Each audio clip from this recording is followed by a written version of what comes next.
agradecemos su participación y sobre todo lo que nos pueden aportar en este tema que es totalmente de vanguardia, y lo que pretendemos es que se aborde desde los distintos puntos de vista, desde la academia, desde la operación oficial y desde la operación privada, ¿no? Pues para dar paso a estas ideas tan importantes, cedo el uso de la voz al doctor César Rentería Marín para comenzar con un panorama general de lo que es la inteligencia artificial.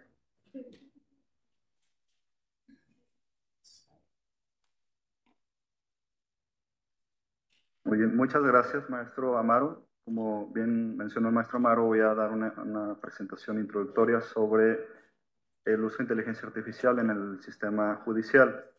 Me gustaría comenzar por lo que ya sabemos, ¿no? Como ya sabemos, la inteligencia artificial está en la agenda global, no solo en temas de política pública y modernización del Estado, sino también en temas de legislación y cooperación internacional. Me gustaría mencionar algunos ejemplos muy breves sobre dónde estamos en el mundo. Hoy en día ya hay muchas aplicaciones en política pública. Hay cientos de departamentos de policía en el mundo donde utilizan inteligencia artificial para hacer análisis predictivos sobre reincidencia criminal, por ejemplo, o sobre zonas con alta incidencia criminal también. Se utiliza también el trabajo social para identificar y prevenir potenciales problemas de maltrato infantil, por ejemplo, o también para la asignación de programas sociales. Un mapeo reciente del año pasado identifica que ya 142 países están utilizando aplicaciones de inteligencia artificial para la administración pública federal o nacional, dependiendo del caso. Como pueden ver en la lámina, en América Latina tenemos ya también avances importantes en materia específica de aplicaciones de inteligencia artificial en el sector judicial. Tenemos Argentina con el caso muy conocido, muy mencionado de Prometea. Tenemos Colombia con 3 aplicaciones ya de inteligencia artificial, Pretoria, Ciarelis, Fiscal Watson. Brasil con otros 3, Victor, Sócrates, Sigma. Y que este tipo de aplicaciones en general tratan de hacer que la impartición de justicia sea un poco más ágil. Algunos de estos ejemplos los retomaré al final de mi presentación. Por otro lado, también tenemos otro tipo de iniciativas o de acciones en el aceleramiento de este tema en América Latina. Por ejemplo, Chile acaba de instaurar algo que se llama la Comisión del Futuro en el Senado de allá, donde un grupo de expertos, 50 expertos, están tratando de trabajar precisamente en avance legislativo para sentar las bases de una transformación digital de este tipo. Ahora, los avances en materia digital están principalmente en función del tipo de automatización que se pretende aplicar. Perfecto, sí. Entonces vale la pena por eso revisar un poco las definiciones de qué es inteligencia artificial y qué tipos de qué tipos de automatización pudiéramos tomar en cuenta para modernizar el sistema judicial. Una definición muy común es la de la Comisión Europea, que define a la inteligencia artificial o la automatización como sistemas que muestran un comportamiento inteligente al analizar su entorno y tomar acciones con cierto grado de autonomía para lograr objetivos específicos. De aquí, de esta definición, las dos cosas que considero relevante tener en cuenta siempre es que son aplicaciones que tienen autonomía de la intervención humana y que se dedican a ejecutar tareas cognitivas, que es lo que lo distingue de otro tipo de trabajos mecánicos o físicos que han sido automatizados en el pasado. De esta definición, esta amplia definición, tenemos un espectro de 3 tipos de automatizaciones, lo que se conoce como Robotic Process Automation, que es básicamente la, la automatización de procedimientos. No hay decisiones en este tipo de automatizaciones, es simplemente rutinas muy sencillas que se automatizan para eficientar las operaciones. Por ejemplo, el trabajo de organizar algunos archivos, descargar, llenar formularios, este tipo de cosas. En el campo de las decisiones tenemos dos tipos de automatización, lo que se conoce como sistemas expertos, que sí son decisiones, pero son decisiones que el software hace basado en reglas preestablecidas. No procesa ningún tipo de datos y no aprende, por lo tanto, de los datos. La otra categoría, que es la que atrae mucho más la atención, no solo por su potencial, sino también por los retos que implica, es precisamente las decisiones algorítmicas, donde sí tenemos decisiones en las cuales las computadoras aprenden de decisiones del pasado que están aterrizadas en bases de datos y a partir de ahí ponderan sus criterios de decisión y toman decisiones que son tradicionalmente, o al menos a día de hoy, tomadas por humanos. Este tipo de decisiones, como decía, son las que tienen el potencial transformador realmente de no solo del sistema judicial, sino en general de muchas aplicaciones de gobierno, porque tienen capacidades que son muy humanas, ¿no? Tienen capacidades de aprender, predecir, escribir, hablar, recomendar y, por supuesto, tomar decisiones. Esto los hace especiales y los hace muy transformadoras, pero al mismo tiempo es lo que precisamente nos mete en una necesidad legislativa mucho más elaborada, porque un tipo de, una implementación de este tipo de decisiones que sea deficiente tiene consecuencias y tiene implicaciones sobre la falta de transparencia, por ejemplo, violación a privacidad de datos, sesgos y discriminación sistemática, decisiones injustas o inequitativas, falta de rendición de cuentas, entre otros. Y precisamente ahí es donde está la discusión y el trabajo legislativo que se está haciendo alrededor del mundo. Hay un gran avance ya en materia legislativa para salvaguardar los derechos humanos y establecer condiciones de decisiones algorítmicas éticas. Por darles una ilustración muy breve, para el año 2021 ya había 19 países en Europa que contaban con estrategias de inteligencia artificial que proveían esos marcos regulatorios para tomar decisiones en condiciones de ética y de respeto a los derechos humanos. Hay más de 40 marcos regulatorios en el mundo para establecer algoritmos que tengan un proceso de toma de decisiones transparentes, por darles algunos ejemplos, ¿no? Entonces, siguiente lámina. Este es el contexto general donde tenemos la operación de la automatización en el sector judicial y nos gustaría discutir un poquito entonces a dónde vamos, dónde consideramos nosotros que vamos en la aplicación de inteligencia artificial en la impartición de justicia. Y coincidimos mucho con lo que las palabras del senador Damián Cepeda hace unos momentos, cuando él mencionaba que uno de los grandes potenciales, uno de los grandes objetivos es que, que los mexicanos tengan acceder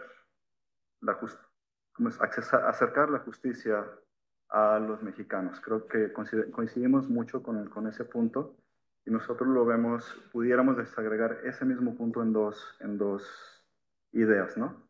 La primera es que es un instrumento muy útil y muy efectivo, de acuerdo a las experiencias internacionales, para fortalecer el derecho al acceso a la justicia, por un lado, y por otro lado, para consolidar o fortalecer la confianza ciudadana en las instituciones públicas en general, pero en este caso en particular en las instituciones de impartición de justicia. Esos son los dos grandes beneficios y las dos grandes rutas hacia donde consideramos que deberíamos de ir. ¿Por qué? ¿Por qué tiene este beneficio? ¿Qué es lo que le vemos o cómo instrumenta estos avances? Hay cuatro cosas que podemos reseñar, ¿no? Muy brevemente. La primera es que son instrumentos que reducen el congestionamiento de casos judiciales por atender, que es quizá una asignatura pendiente en el sistema judicial, no solo mexicano, sino también de otros países. Por otro lado, reduce la carga de trabajo de los funcionarios públicos en la impartición de justicia.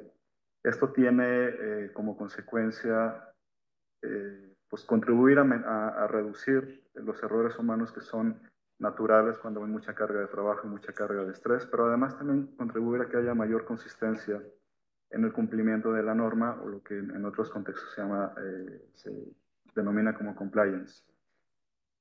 Permite también que los funcionarios dediquen más tiempo a casos más complejos que deben ser ponderados con más detenimiento. Creo que esto es un caso crítico, caso de Prometea, es muy ilustrativo de eso, porque ha contribuido a reducir la carga de trabajo sobre cierto tipo de casos judiciales que son mucho más estructurados, mucho más fáciles de llevar y tomar decisiones, y le ha permitido a los funcionarios en la Fiscalía de Buenos Aires, que es donde se aplica, atender o dedicar mucho más tiempo a casos complejos donde la ponderación humana es mucho más importante, es mucho más difícil que un algoritmo pueda eh, eh, replicar ese nivel de especialización y ese nivel de de juicio humano sobre ciertos casos. Finalmente, otra área que se está desarrollando mucho, que es sumamente útil para la toma de decisiones, es lo que se llama decisiones aumentadas, que básicamente significa apoyarnos de los algoritmos para que se pueda hacer uso de toda la creciente cantidad de datos disponibles para tomar decisiones y para evaluar casos y hacer resoluciones, lo que normalmente denominamos Big Data, que es también una tendencia global que va creciendo a la par de la inteligencia artificial. Y que el Big Data, el problema es que, bueno, pues son tantos datos que es humanamente imposible capitalizar y aprovechar todos esos datos. Entonces, a través de algoritmos podemos capitalizar todos los datos existentes para resumirlos en recomendaciones de tomar decisiones o en sistemas de puntaje, como se usa en los mecanismos de evaluación de riesgo de reincidencia criminal, por dar un ejemplo. Bien, entonces todo esto es el panorama donde vemos la importancia de inteligencia artificial en el sector judicial y finalmente nada más me gustaría enfatizar tres cosas para cerrar. Uno es que si nos puedes apoyar con la siguiente lámina, por favor. Sí. Hay tres cosas que tomar, dos cosas que tomar en cuenta. Una es que las soluciones no son necesariamente de decisiones algorítmicas. En realidad, las soluciones que deberíamos estar considerando son cada uno de estos tres tipos. Por darles un ejemplo, la automatización de procedimientos, que es lo que se llama RPA, eh, alcanza más o menos entre el 33 y el 65% del trabajo que se hace en una organización típica, ¿no? Entonces es algo que aparentemente es muy sencillo, no tenga tanto impacto en cuanto a las implicaciones, pero sí tiene mucho impacto en cuanto al volumen de trabajo que eso significa dentro de una organización. Y las soluciones normalmente, es que es el segundo punto, es las soluciones de automatización normalmente son una combinación de dos o incluso tres de estos tres tipos. El caso de Prometea, que más adelante van a comentar en extenso, es un ejemplo donde se utilizan RPA, sistemas expertos y decisiones algorítmicas para automatizar o apoyar un proceso mucho más complejo de toma de decisiones y de resolución de casos en la Fiscalía de Buenos Aires, como mencioné. Entonces, bueno, con este panorama nos gustaría cerrar con lo que creemos que serían los siguientes pasos, que naturalmente pues es contar con un diagnóstico en los avances y las condiciones actuales que hay en México, en el sistema judicial mexicano en términos de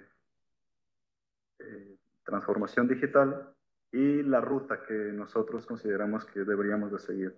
Para esto nos gustaría compartirles, como pueden ver en la lámina, pues que recientemente elaboramos un estudio que contempla estas dos partes precisamente. Elaboramos un diagnóstico donde vemos toda la parte, los avances normativos y todos los actores involucrados clave, actores institucionales, cómo está constituida en este momento la gobernanza en términos de modernización judicial, cuáles son las condiciones existentes en términos de infraestructura y el ecosistema que puede ayudar a encaminar esto hacia donde queremos.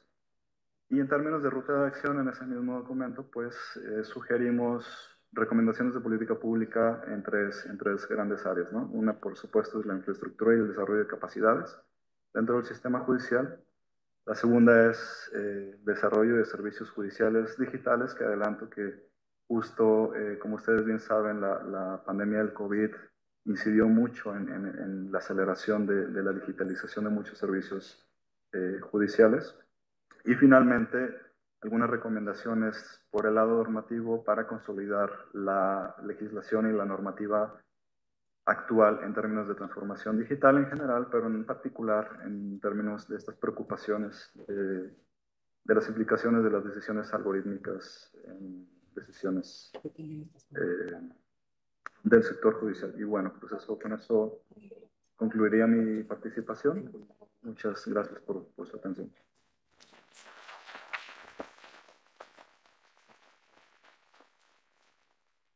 Muchas gracias, doctor,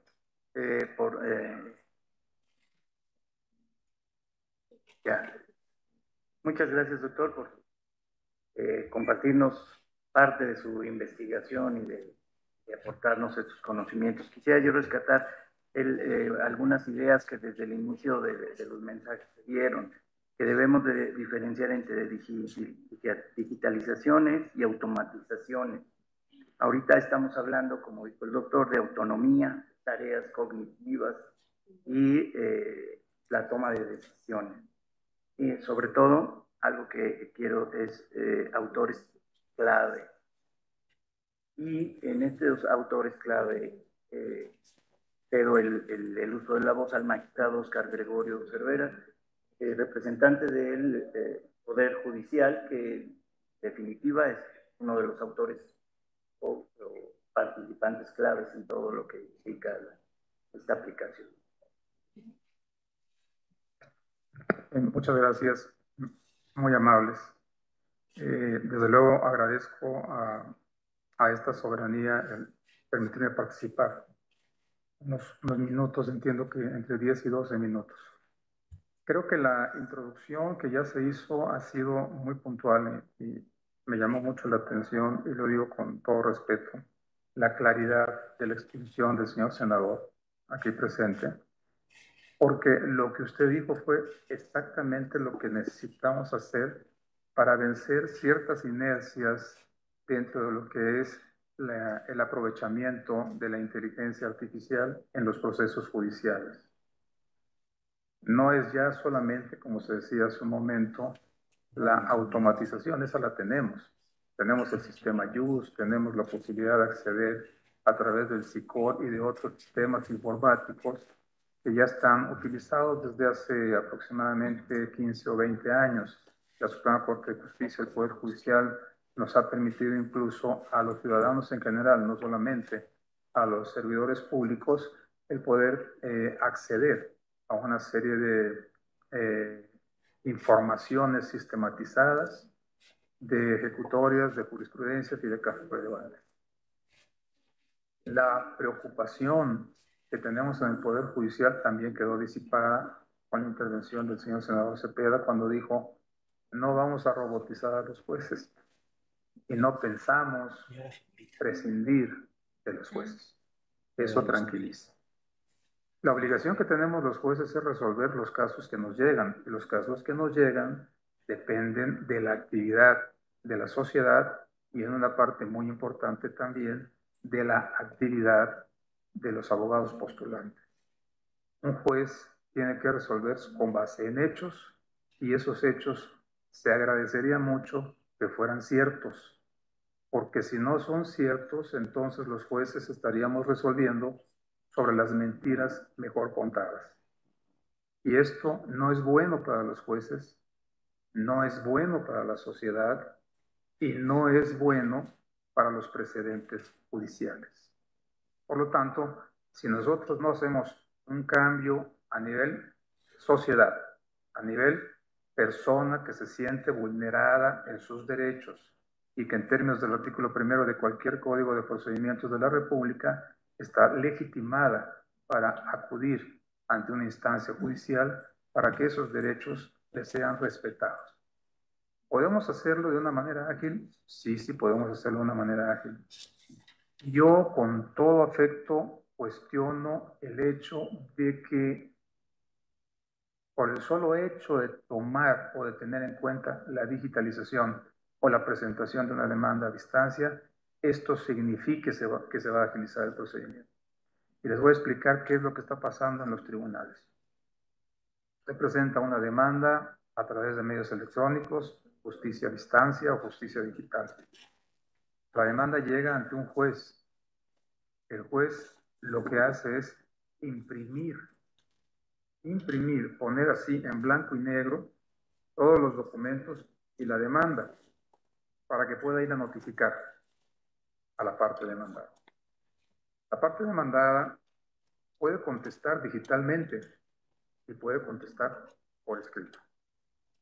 Si lo hace digitalmente, nos facilita mucho las cosas, porque podemos también darle vista a la contraparte a través de un correo electrónico y asuntos solucionados. Pero si contesta por escrito, tenemos que digitalizar la respuesta para subirla a nuestro sistema y notificarla.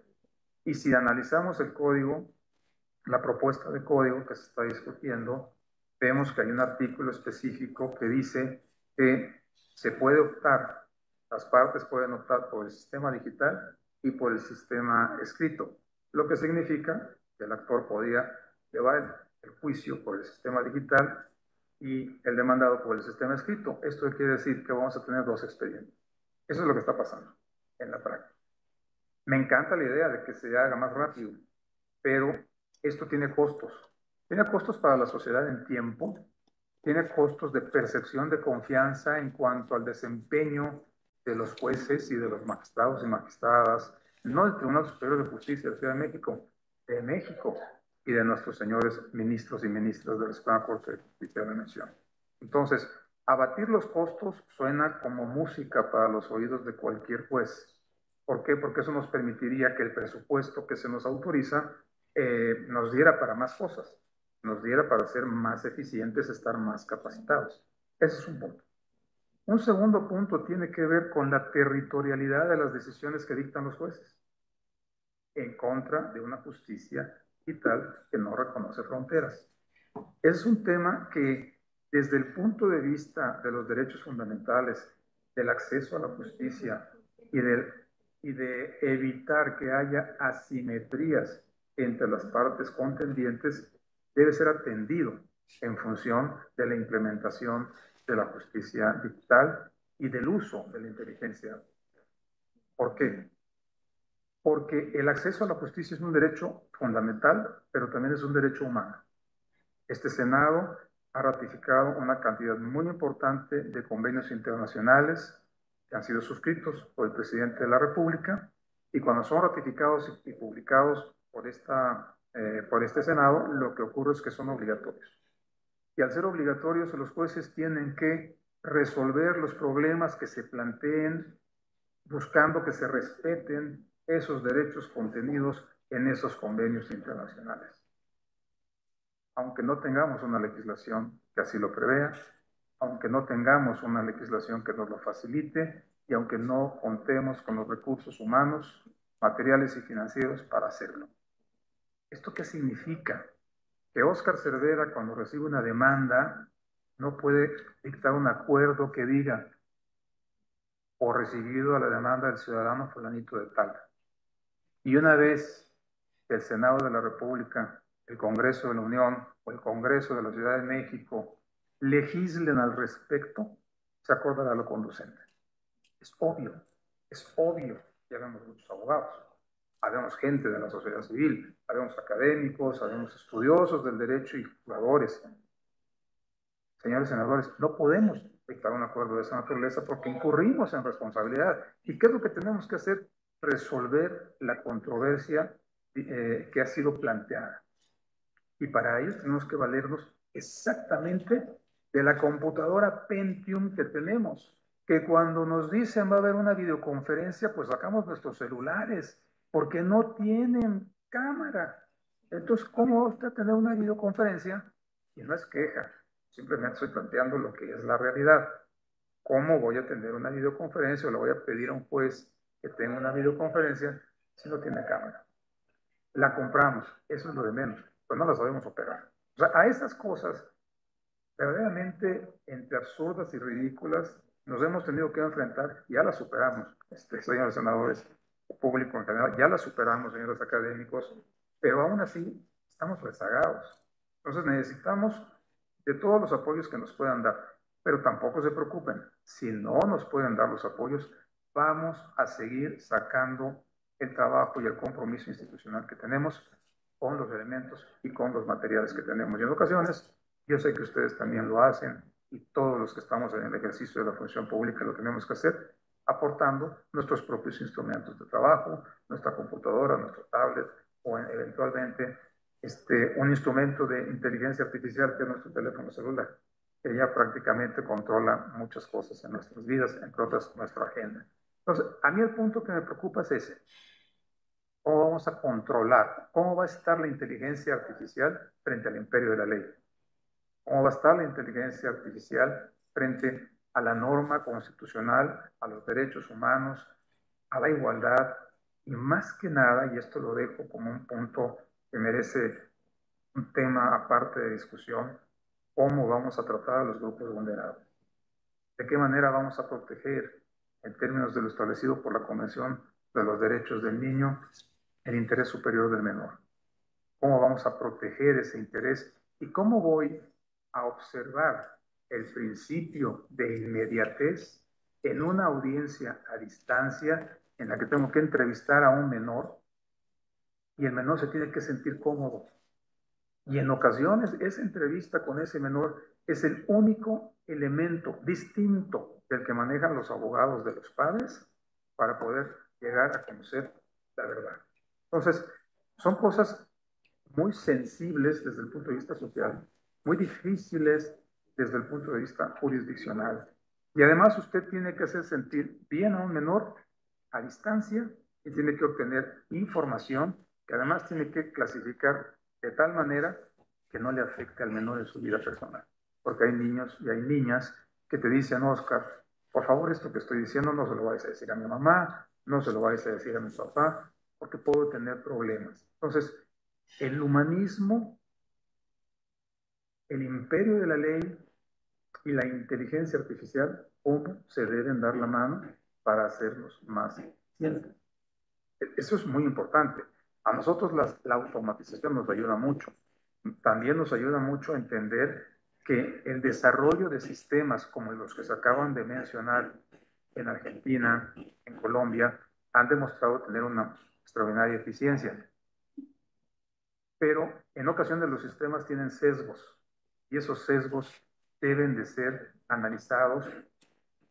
Y aquí, a mi juicio, es muy importante ese grupo interdisciplinario que debe de participar en el diseño de esta nueva metodología de la inteligencia artificial, porque de otra manera, si no conoces la idiosincrasia del mexicano, si no conoces la forma en la que operan las instituciones jurídicas en México, si nos copiamos un sistema extranjero, y a los argentinos los aprecio mucho, a los colombianos, pues tengo dos nietas colombianas, imagínense, viven en Medellín, que es la capital de la cultura del mundo, según los paisas. Tengo gran compromiso con Colombia y conozco perfectamente el sistema y cómo lo desarrollaron. Pero yo creo que en México las cosas son diferentes. México tiene una forma de operar el derecho. México aportó al mundo el amparo, la protección efectiva de ciertos derechos, la libertad de la persona, el concepto de dignidad humana. ¿Cómo vamos a lidiar con ello? ¿Y cómo vamos a evitar que se vaya a crear un concepto que puede tener que ver con la vulnerabilidad digital? Yo puedo tener el derecho de acceso a través de un tema digital, pero no tengo la obligación de hacerlo. Entonces el Estado mexicano no debe, en mi concepto, ponerle al ciudadano como prerequisito para poder acceder a la justicia la necesidad de tener una firma cibernética o un FIDET o un lo que ustedes quieran. Yo entiendo que desde el punto de vista de los sistemas informáticos eso es muy importante, pero entonces ponderemos qué es más importante, el sistema informático o el derecho humano, la dignidad de las personas y el cumplimiento de la Constitución Política de los Estados Unidos. Esas serían mis interrogantes y terminaría, sé que voy en el minuto 13, ya me pasé, diciéndoles que las inteligencias artificiales ahorita ya traen una modalidad que se llama el aprendizaje automatizado o automático. Es algo así como el machine learning. Ya son capaces de tomar decisiones. Ojo, ya son capaces de tomar decisiones. Ya existen estudios, por ejemplo, en algún texto que se los puedo hacer llegar en los Estados Unidos acerca de cómo resuelve el juez fulanito de tal de la corte fulanita de tal y cómo pueden predecir la resolución que va a dictar. Es muy interesante. Es necesario. Seguramente va a ser positivo y nos va a permitir vivir mejor a todos. Pero hay parámetros de referencia constitucional que no debemos de obviar en cualquier propuesta que hagamos. Muchísimas gracias por su atención.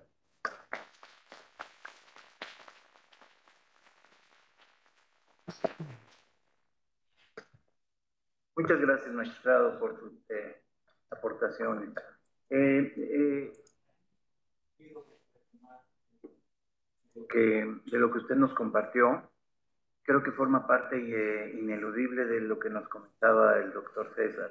De aquí el diagnóstico que debe de haber y la ruta a seguir, y específicamente, como lo mencionó, en la forma que tenemos en México de la educación, implementación y ejercicio de nuestro. Incluso esta postura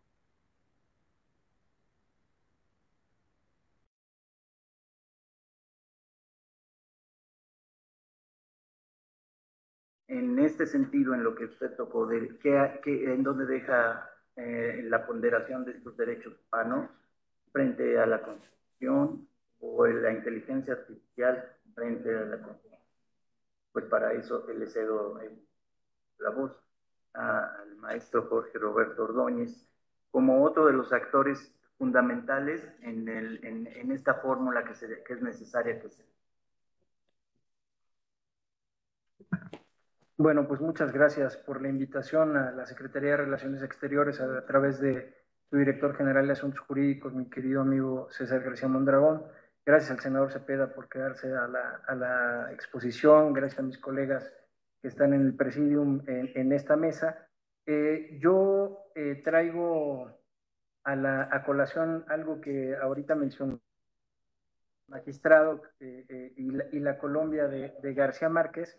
Si pudieran poner en pantalla la presentación, es una presentación que originalmente se llamaba Distinguir o Decidir y que iba a hablar acerca, esa es de otra persona, era la anterior, la que habían puesto en el caso del magistrado, la pusieron en ese momento. Bueno, como sea, aclaro primero el título, se llamaba Distinguir o Decidir y iba a hablar acerca del proceso de decisión de la Corte y a relacionarlo con la inteligencia artificial, pero dadas las exposiciones que desde la inauguración de este foro se vinieron dando del senador Cepeda, del presidente de la CONATRIP, del magistrado, de quienes me han antecedido el uso de la voz, mi colega Alcide, yo quisiera aclarar primero que debió llamarse Predictibilidad y Gestión esta ponencia. Ojalá lo cambie en una futura presentación, pero hagan de cuenta que en lugar de que diga eso, dice Predictibilidad y Gestión. Y si me pasan la siguiente, yo voy a comenzar con un colombiano, de esos que piensan que el centro del mundo cultural está en Medellín. Alguna razón tienen porque son bastante avesados. Y justo es una frase de El Gran Gabo, de Gabriel García Márquez. Todos recordamos en García Márquez aquella anécdota típica de 100 años de soledad que habla acerca de cuando Aureliano Buendía conoció el hielo, ¿no? Bueno, pues esta frase es de cuando Aureliano Buendía conoció el catalejo. El Melquiades, ese charlatán que le llevaba cosas a vender a Aureliano Buendía y Aureliano compraba todo, pues algún día le llevó el catalejo. Hay por ahí en internet alguna página que rescata algunos inventos de esos maravillosos que están en 100 años de soledad, y pues yo no encontré una mejor manera de hablar, no acerca de los temas concretos de la inteligencia artificial, sino de proponer algunas cuestiones que creo que pueden teorizar el tema de la inteligencia artificial en la ciencia del derecho, que es la jurisprudencia, y en la ciencia del derecho aplicada a la administración de justicia, porque la administración de justicia hace la jurisprudencia y la jurisprudencia en esencia es la ciencia del derecho. Me voy a ocupar en un par de diapositivas de ello, y quise justo traer el ejemplo de García Márquez y de esta frase que Melquiades le dice a Aureliano Buendía, sobre el catalejo, porque le presenta el catalejo y él le dice, porque ya no le quería comprar cosas, ya estaba harto de charlatanería y entonces le lleva el catalejo y le dice, ya no me vendas porquerías, ¿no? Y entonces le dice Melquiades, la ciencia ha eliminado las distancias. Dentro de poco el hombre podrá ver lo que ocurre en cualquier lugar de la tierra sin moverse de su casa. Y esa es la primera de las cosas que me parece que la inteligencia artificial tiene que aportar no solo a la administración de justicia, sino a la ciencia jurídica. Voy a terminar con una frase de mi profesor Rafael de Giorgi, que habla acerca justo de la jurisprudencia y la legislación y qué diferencias hay entre lo que hacen unos y lo que hacen otros. Si me ponen la siguiente, esto es, el catalejo nos ayuda a entender que la inteligencia artificial lo que hace es reducir brechas, cerrar espacios.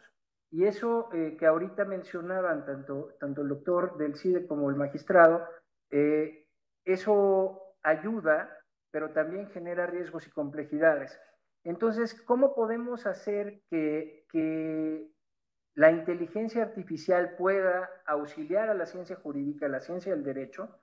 Pues teorizando a la jurisprudencia y a la ciencia del derecho desde otros puntos de vista que no se han visto en la filosofía del derecho, que siempre digo que la filosofía del derecho se muerde un poco la cola porque solamente gira en círculos y se ve a sí misma desde el derecho. Entonces tenemos que empezar a ver al derecho desde afuera del derecho para poder empezar a teorizar al derecho desde dentro del derecho, pero con una visión de fuera. Entonces, para eso ayuda mucho, y lo cito, estas ideas son de mi profesor y más que de él, de Niklas Luhmann, que fue su profesor, y entendemos a la jurisprudencia como un complejo universo de significados. ¿Qué quiere decir eso? Un complejo de significados significa que un observador califica los hechos, las normas, las decisiones que ya fueron calificadas por otro observador. ¿Y por qué la jurisprudencia, por qué ayuda este concepto de jurisprudencia a acercar la inteligencia artificial a lo jurídico? Porque esta construcción no solamente es un complejo de significados, sino a su vez también es una construcción de significados. Y esta construcción de significados, el observador contempla construcciones de significados de otros observadores. En la siguiente lámina lo voy a tratar de poner gráfico porque a veces tanta palabrería suena un poco redundante, a lo mejor les ayuda un poco lo gráfico, pero es un sistema de elaboración y organización del conocimiento del derecho. Esto que sea un complejo de significados, la sociedad moderna es compleja. Hay que reducir complejidad y entender a la jurisprudencia como un complejo universo de significados ayuda a reducir la complejidad. Eso hace la inteligencia artificial, reduce complejidad, estrecha espacios, cierra brechas. Y me pasan la que sigue, por favor. Entonces, la jurisprudencia tiene que construir este sistema y tomo este esquema que me ayudó mi querida colaboradora Giselle Gambo a discernir. Y es un esquema que viene del mundo del catch de Roland Barthes. El mundo del catch es una especie de lucha libre y ahí es un espectáculo y hay luchadores, ¿no? Esos del centro son los luchadores. Nosotros observamos al mundo y los fenómenos que ocurren en el mundo, los fenómenos que disciernen la administración de justicia. Creo que el magistrado no me dejará mentir si ponemos como ejemplo el catch, porque pues nada más difícil que un conflicto familiar, que es muy parecido a cualquier conflicto, es parecido al tema del catch. Es una lucha libre, hay luchadores que brindan un espectáculo, obvio no lo estoy comparando con los complejos problemas jurídicos, pero lo estoy haciendo para ejemplificar lo que decía hace un momento. Hay observadores, los morados, esos de alrededor, son observadores que miran el espectáculo y hay otros observadores, los observadores que miran el espectáculo no ven, y hay otros observadores que son los que al final deciden. Esta forma de explicar la jurisprudencia y la ciencia del derecho nos ayuda a entender, me pasan la que sigue por favor, algo que decía Jering, que tiene que ver con algo que es básico en la inteligencia artificial, que es también el tiempo. Y Jering decía que el espíritu del tiempo es también el espíritu del derecho. ¿En qué sentido? Jering proponía dos tipos de jurisprudencia, una jurisprudencia inferior, que es una rudimentaria elaboración de la materia jurídica a la cual es inmanente el peso de la inmediatez de las relaciones sociales. Es una construcción inmediata. Los espectadores que ven el catch dicen, se están golpeando, hay sangre.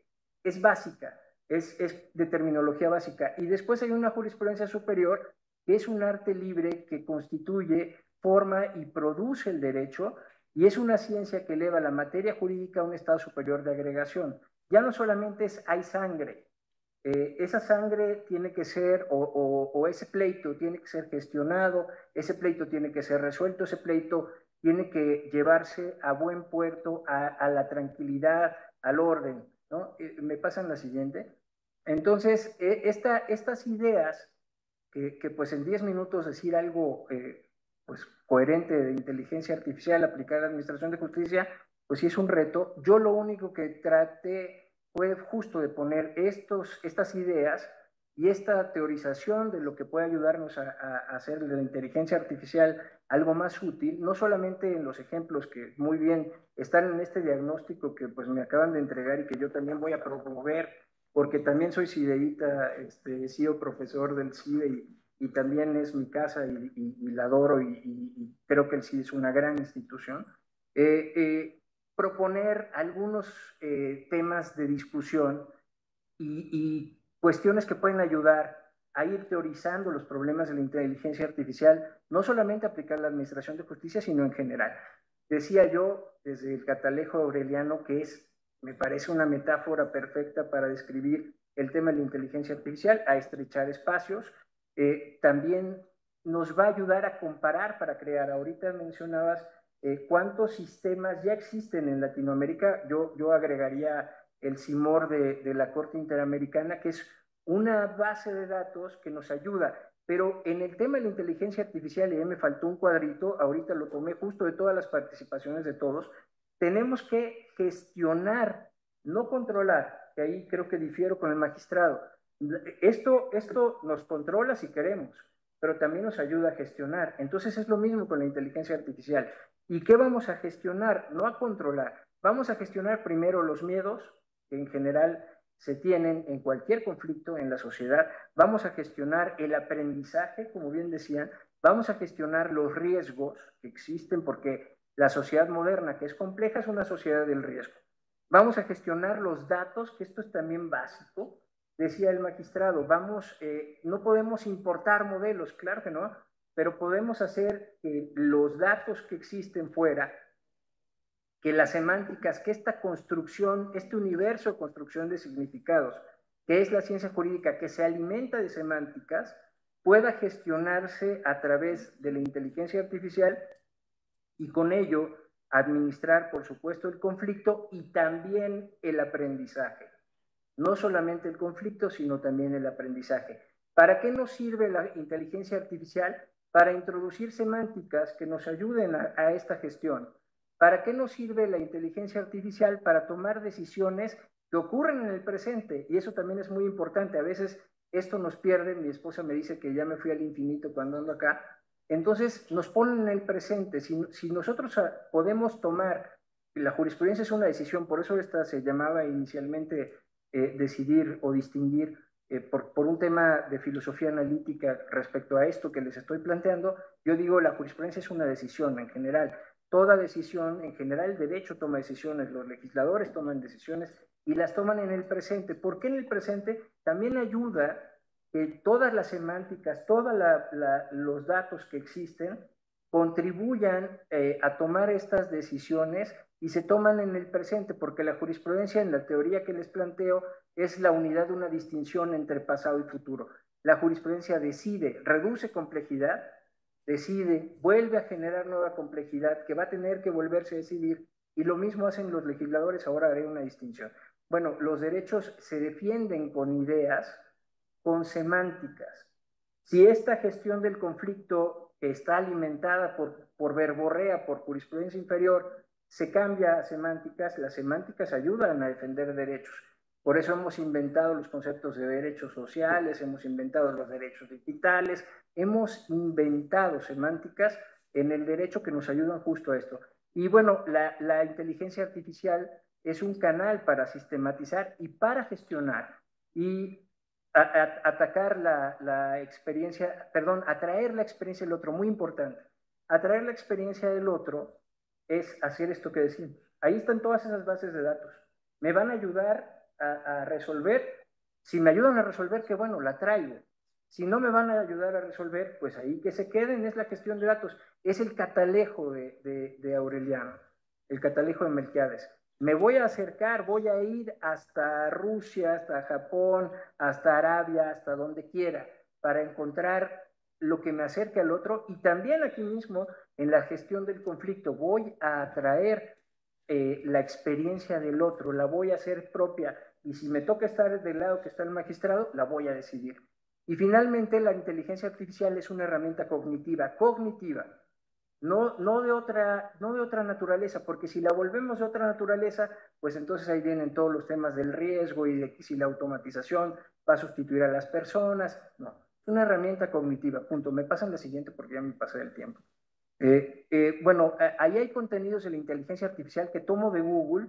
Google ofrece estos productos, ¿no? Digamos, es una empresa visionaria, creo yo, y pues bueno, ahí están algunos productos de la inteligencia artificial en la página de Google, y también qué otros contenidos tiene. Como decía, el aprendizaje y la ciencia de datos nos aporta semánticas y, y modelos de aprendizaje, todo esto que tiene que ser gestionado. Me pasan la siguiente.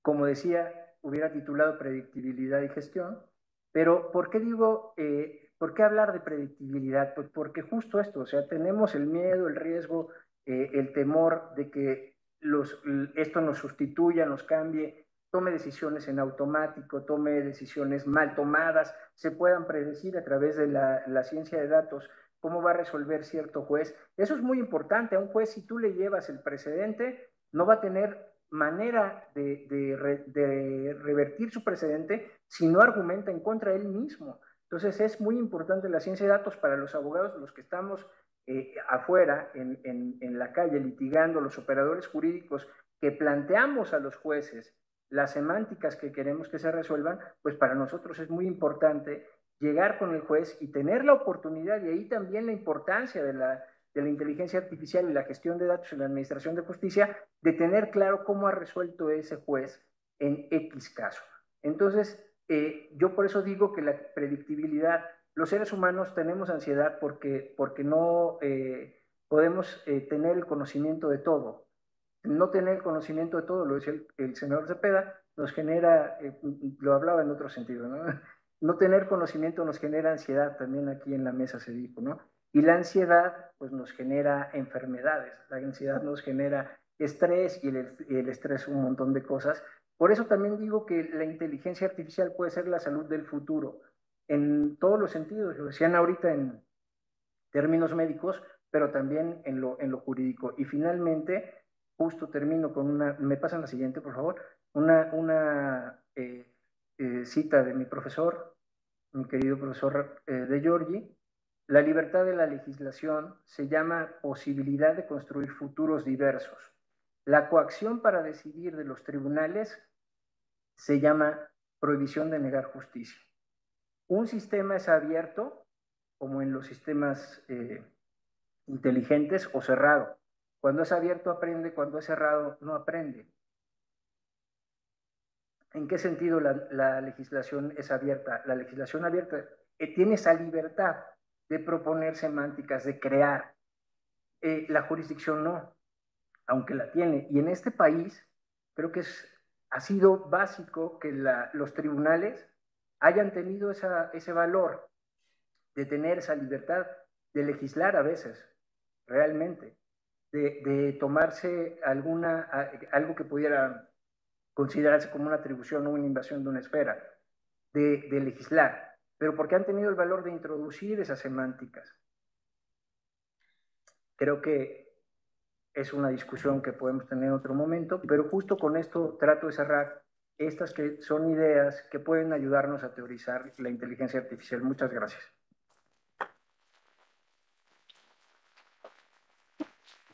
Muchas gracias, Marco.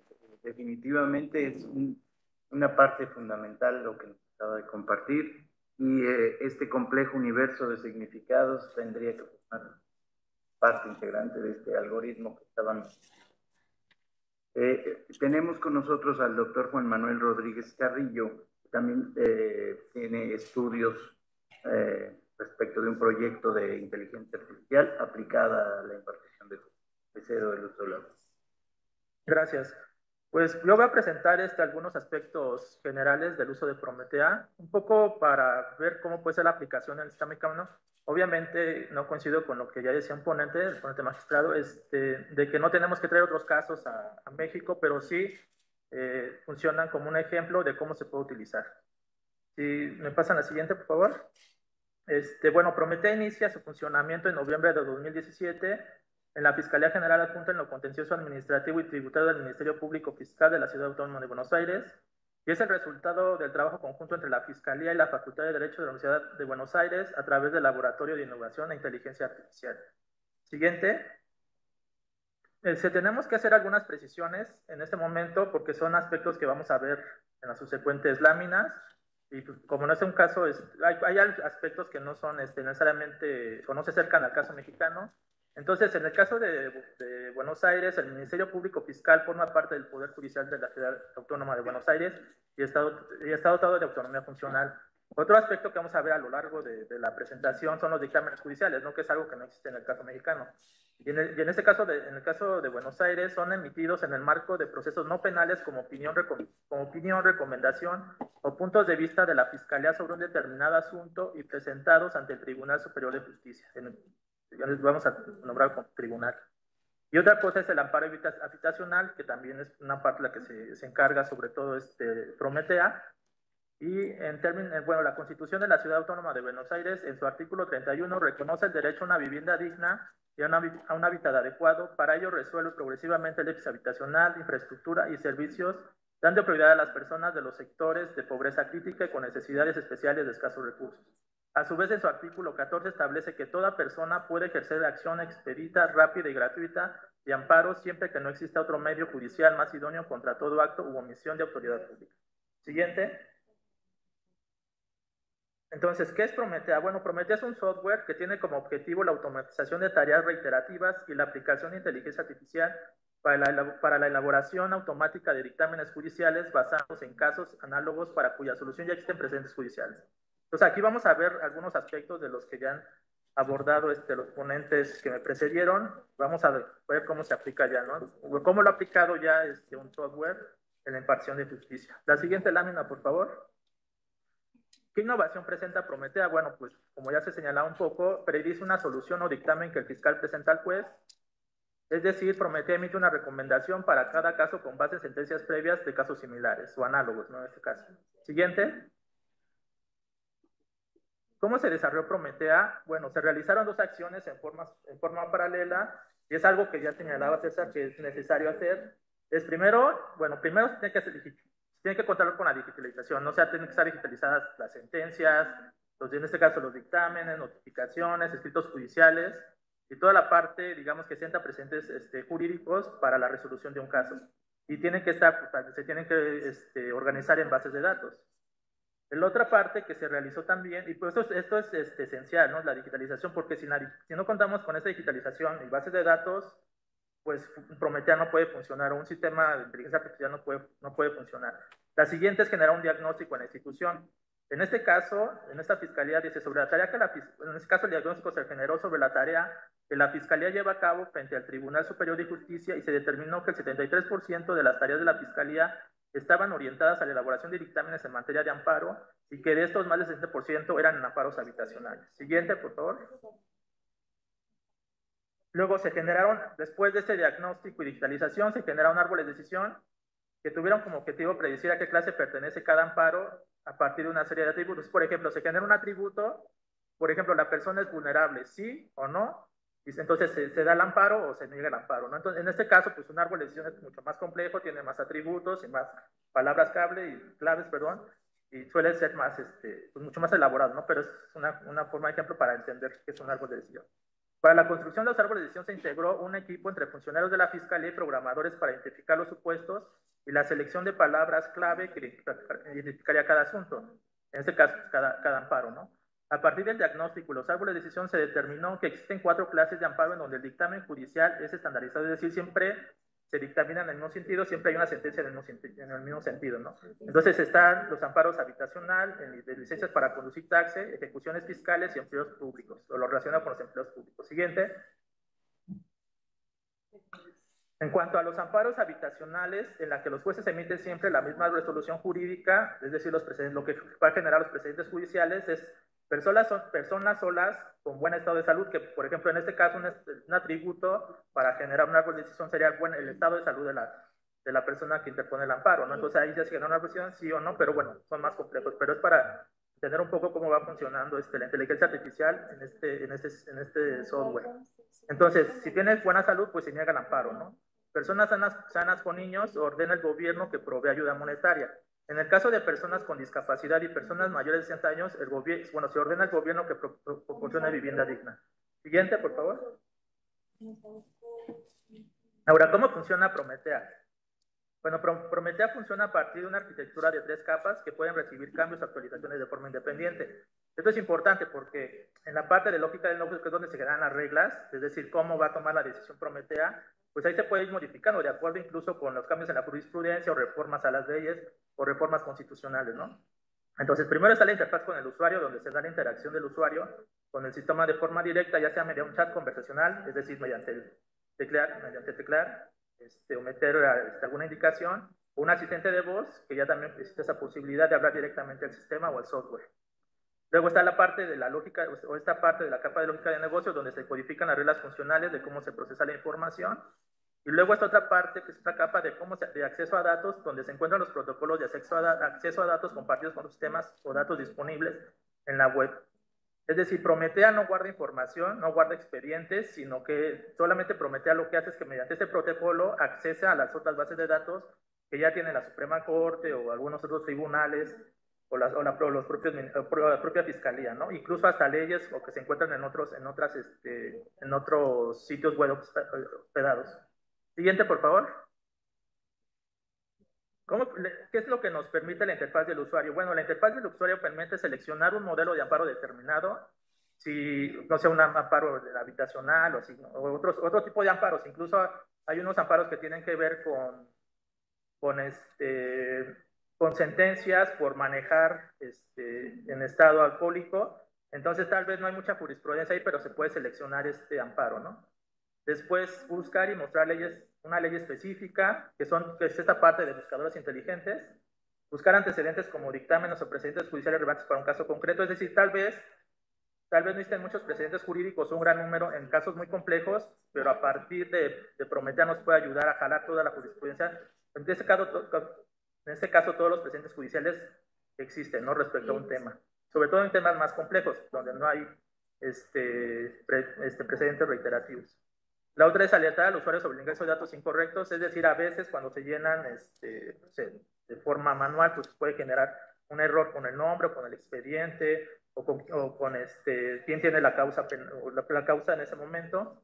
Además, se pueden enviar oficios y notificaciones a partir también de él. No es necesario tener el papel, se puede enviar por correo electrónico, incluso por teléfono. Acceder a sitios de internet dentro del contexto de la solución a un amparo. Entonces, digamos que esto es lo que le permite también al usuario, incluso si hay 300,000 resoluciones sobre un tema, pues rápidamente Prometea nos puede traer rápidamente cuáles son todas esas soluciones que son análogos al caso que estamos revisando, ¿no? Siguiente. Luego, en la lógica de negocios tiene 2 componentes de inteligencia artificial. El primero permite clasificar y detectar documentos. Funciona mediante la técnica de aprendizaje automático supervisado. Se basa en patrones o palabras clave asociadas a cada documento y repeticiones de conducta, es decir, las soluciones adoptadas en determinados casos y las rechaza en otros, las cuales se repiten sistemáticamente. Aquí es importante mencionar, cuando utilizamos una plataforma de música en streaming, por streaming, pues ella va aprendiendo de nuestros gustos, ¿no? Entonces nos va proponiendo ciertas listas o ciertos playlists que podemos escuchar incluso dependiendo de la hora del día. Es algo similar bueno, en eso consiste el aprendizaje automático. En ese sentido, en este caso es supervisado, porque en la parte del negocio, bueno, Y donde se generan las reglas, ahí está supervisado, ¿no? Cómo se va a generar el resultado final. En este caso sí se encuentra supervisado. Luego está el módulo de predicción, que se basa en comprender el documento sobre el que se está trabajando, comparar el documento con otros previos, buscar la solución que se utilizó en estos casos y proponer la misma solución, suponiendo que en estos casos se presentaron circunstancias análogas. Siguiente. ¿Y qué es lo que nos presenta Prometea? Bueno, Prometea puede predecir la solución en segundos con solo introducir el número de expediente en el sistema. El sistema hace una exploración de la palabra clave de expediente con patrones de los precedentes judiciales de la base de datos y en menos de 15 segundos en promedio predice cuál es la solución que debería adoptarse. Posteriormente, Prometea presenta al usuario un modelo de dictamen que debería utilizarse e incluye breves preguntas para adecuar el modelo al expediente específico. Y se genera el dictamen judicial de amparo, el cual siempre va a ser, este dictamen, o lo que genera Prometea, siempre va a ser revisado por el fiscal, que esté a cargo del caso, antes de que éste lo firme y lo envíe al tribunal, ¿no? Y el tribunal ya va a generar la sentencia a partir de este dictamen que presenta el fiscal. Siguiente. ¿Cuáles son las ventajas del uso de Prometea? Bueno, y lo que se ha mostrado, ¿no? En el caso de la ciudad de Buenos Aires. Pues ha habido un aumento en la productividad en la generación de dictámenes de amparo de un promedio de 500 mensuales sin Prometea a un promedio de 2,000 con Prometea. Los dictámenes que fueron elaborados sin Prometea tuvieron un 92% de concordancia entre la propuesta de la Fiscalía y la decisión del tribunal, y con el uso de Prometea la concordancia fue del 100%. Otra parte que es importante, no requiere una capacitación exhaustiva del personal debido a la facilidad del uso del software. Y los empleados, lo que ya se señalaba anteriormente, los empleados de las fiscalías pueden dedicar más tiempo a investigar y analizar con mayor profundidad los casos que se apartan de la estandarización y en los cuales no se puede hacer una recomendación predeterminada. Siguiente. Una parte también fundamental es que Prometea es una caja blanca versus una caja negra, es decir, su funcionamiento y las propuestas de solución que propone son completamente trazables, es decir, permite evaluar de forma clara cómo es que se llegó a una propuesta de resolución. Siguiente, por favor. Y finalmente, bueno, esta información que se presenta aquí de forma muy general se puede consultar de forma más amplia y con mayor detenimiento en ese tema estratégico que se publicó en este Luis Domínguez sobre inteligencia artificial y su aplicación en los temas de justicia en América Latina, donde se abordan temas como la aplicación de la inteligencia en la práctica del derecho, el uso de Prometea en Argentina y de Pretoria en Colombia, y algunas consideraciones éticas sobre el uso de la inteligencia artificial en los sistemas de justicia. Y es todo. Muchas gracias.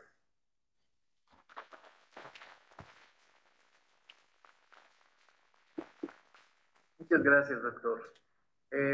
A continuación, estamos justos para el inicio de la segunda mesa, pero hay alguna pregunta para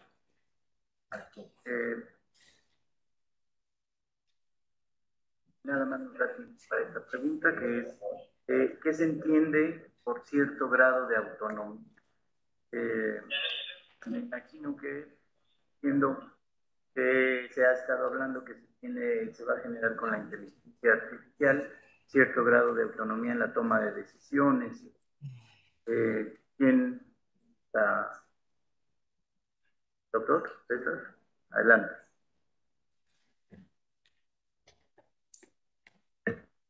Claro que sí, con mucho gusto. La podemos contestar muy brevemente de unas definiciones técnicas, que son categorías de los tipos de automatización que hay de decisiones. La primera y más importante pues es la automatización completa, donde el ser humano no tiene absolutamente ninguna posibilidad de intervenir en la decisión. La segunda sería lo que se llama, el término en inglés es human in the loop, que quiere decir que los sistemas, los algoritmos toman decisiones, pero detrás de esa decisión siempre está un humano que está supervisando la decisión que tome, tiene toda la posibilidad, tiene todos los elementos para darle para atrás, digamos, si no está de acuerdo con la decisión del algoritmo. Entonces sería una segunda. Y la tercera, pues que son las decisiones asistidas, las cuales comenté en mi presentación, donde el algoritmo provee, el caso como nos comentaban ahorita de Prometea es un muy buen ejemplo, el algoritmo provee una sugerencia de decisión, pero es al final de cuentas el humano el que decide, y decide incluso si usa esa información para tomar la decisión o no. Entonces, esas tres categorías serían tres diferentes niveles autonomía de los algoritmos.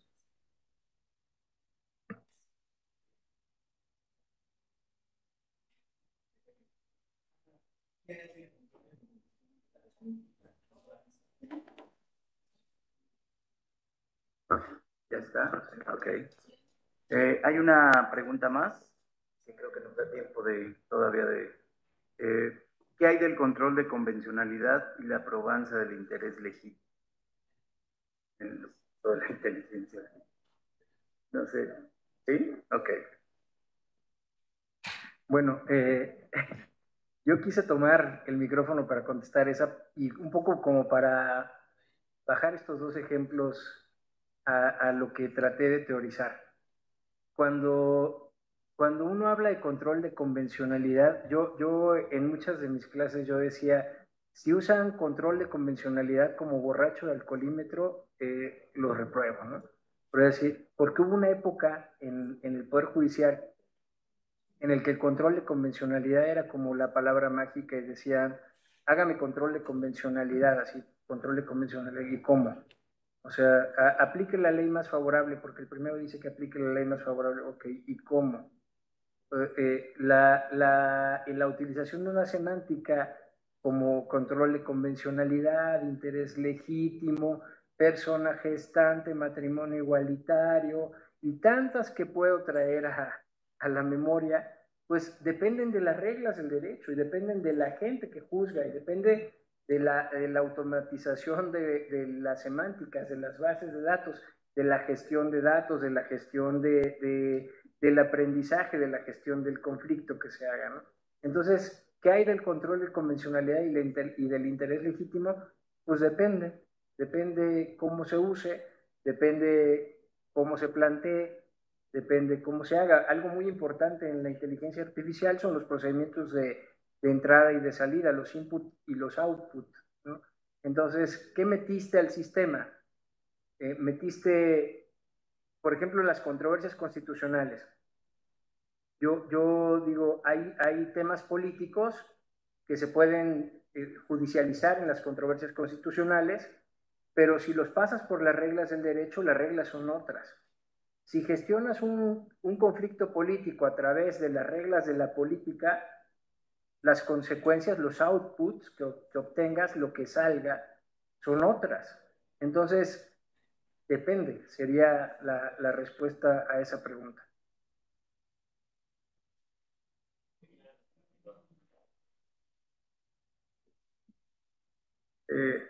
Yo sí quiero hacer una precisión, y no es por alusiones personales, aunque hablaste del Poder Judicial. El tema del control de convencionalidad tiene que ver con el cumplimiento de las obligaciones internacionales que México ha suscrito. Y la conducta de un país se califica como a favor o en contra del cumplimiento de esas cuestiones. Si un juez aprecia que un artículo de una norma que debe de aplicar para resolver el conflicto entra, perdón por el pleonasmo, en conflicto con un compromiso internacional, inaplica la norma.